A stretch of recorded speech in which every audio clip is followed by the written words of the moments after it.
श्रीमद् भगवत गीता जुन वाचन गर्दा स्वयं वाचक र श्रवणकर्ता सबैको मन आनन्दले भरिन्छ। यसको विशेष कारण छ। यो कुनै व्यक्ति वा ऋषिद्वारा लेखिएको र व्यक्त गरिएको भनाइ होइन।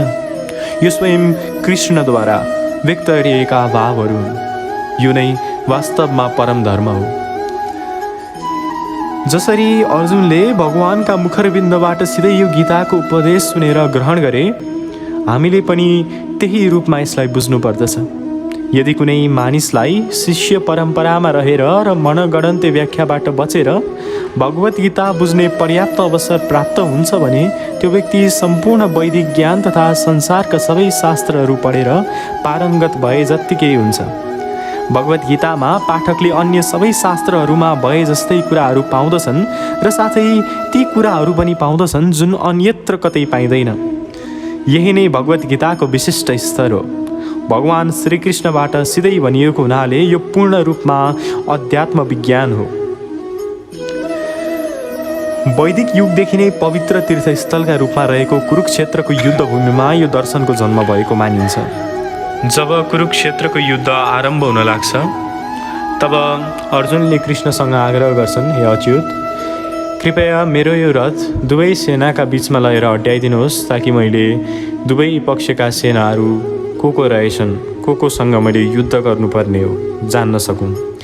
यसरी जब कृष्णले रथ लगेर बिचमा अड्याउनु भयो, तब दुवै पक्षका सेनाहरू हेर्नुभयो अर्जुनले र त्यहाँ आफ्ना आफन्तीजनहरूलाई देखेर, गुरुहरू हजुरबुवाहरूलाई देखेर अत्यन्त दुःख व्यक्त गर्न थाल्नुभयो। उनले युद्ध नै गर्न सकेनन्। यस्ता आततायीहरूलाई मार्यौँ भने हामीलाई पाप लाग्नेछ, अर्जुन भन्दछन्। त्यसैले धृतराष्ट्रका छोराहरू र अरू हाम्रा मित्रहरूलाई मार्नु हाम्रो लागि उचित छैन। हे महालक्ष्मीपति, यी आफन्तीहरूलाई मारेर हामीलाई के लाभ होला र के सुख होला र? जसका लागि सुख चाहिने हो तिनीहरू नै हामीसँग हुँदैनन् भने यी सुख, यो राज्य भोग हामीलाई के काम? यसरी भरतवंशी अर्जुनले भनेको सुनेर कृष्णले भन्नुहुन्छ, हे अर्जुन, तिमी कुरा विद्वानका जस्ता गर्दछौ, तर जसका लागि शोक गर्नु आवश्यक नै छैन त्यसका लागि पनि शोक गरिरहेछौ। पण्डित जनहरू न जिउँदाका लागि शोक गर्दछन् न मरेकाका लागि नै शोक गर्दछन्। योभन्दा अघि पनि म नभएको, तिमी नभएको र यी राजाहरू नभएको कुनै समय नै थिएन र पछि भविष्यमा पनि हामी सबैको अस्तित्व नभएको कुनै समय हुने छैन। जसरी यो शरीरधारी आत्मा निरन्तर बाल्यावस्थाबाट युवावस्था र युवावस्थाबाट वृद्ध अवस्थातिर परिवर्तन भइरहन्छ, त्यसै गरी यो आत्मा एउटा शरीरको मृत्युपछि अर्को शरीरमा स्थानान्तरित हुने गर्दछ। यस किसिमको परिवर्तनलाई देखेर धीर पुरुषहरू मोहित हुनु हुँदैन। हे कुन्ती पुत्र, दुःख र सुख भन्ने कुरा आउने र जाने जाडो र गर्मी ऋतु जस्ता अस्थायी विषयहरू हुन् र यी इन्द्रिय बोधबाट उत्पन्न हुन्छन्। अतः हे भरतवंशी अर्जुन, यस्ता कुरालाई मानिसले विचलित नभइकन सहन सक्नुपर्दछ। हे पुरुष श्रेष्ठ अर्जुन, जुन व्यक्ति सुख र दुःखबाट विचलित हुँदैन र दुवै अवस्थामा समान रहन्छ, त्यो व्यक्ति निश्चय नै मुक्ति पाउन योग्य हुन्छ।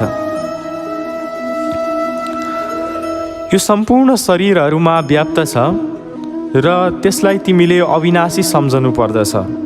यो अव्ययी आत्मालाई कसैले पनि नष्ट गर्न सक्दैन। वास्तवमा आत्मा शाश्वत हुन्छ। यसको कुनै अन्त्य छ न कुनै आदि नै।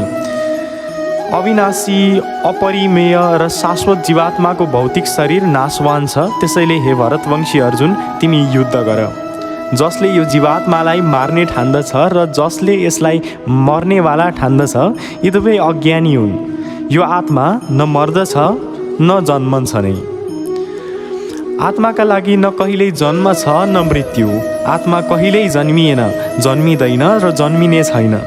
यो अजन्मा छ, नित्य छ र शाश्वत छ। शरीर मर्दा पनि ऊ मर्दैन। हे पार्थ, जसले यो आत्मा अविनाशी छ, नित्य छ, अजन्मा छ र अव्यय छ भन्ने ठान्दछ, त्यसले कसरी कसैलाई मार्ला वा मर्न लगाउन सक्ला? यसरी जसरी मानिसले पुराना वस्त्रहरू त्यागेर नयाँ वस्त्र धारण गर्दछ, त्यसै गरी आत्माले पनि पुराना र काम नलाग्ने शरीरलाई त्यागेर नयाँ भौतिक शरीर धारण गर्दछ। यो आत्मालाई न कहिल्यै कुनै हतियारले टुक्राउन सकिन्छ, न आगोले डढाउन सकिन्छ, न पानीले भिजाउन सकिन्छ, न हावाद्वारा नै सुकाउन सकिन्छ। यो व्यष्टि आत्मा कहिल्यै नफुट्ने, न डढ्ने, न भिज्ने र नसुक्ने खालको हुन्छ। यो आत्मा सधैँ रहिरहन्छ, सर्वव्यापक छ, अपरिवर्तनशील छ, अचल छ र सर्वदा एकै नासको छ। यो आत्मालाई अव्यक्त, अचित्य र अपरिवर्तनीय भनिन्छ। यो कुरा बुझ्ने पनि तिमीले शरीरका लागि शोक गर्नु हुँदैन।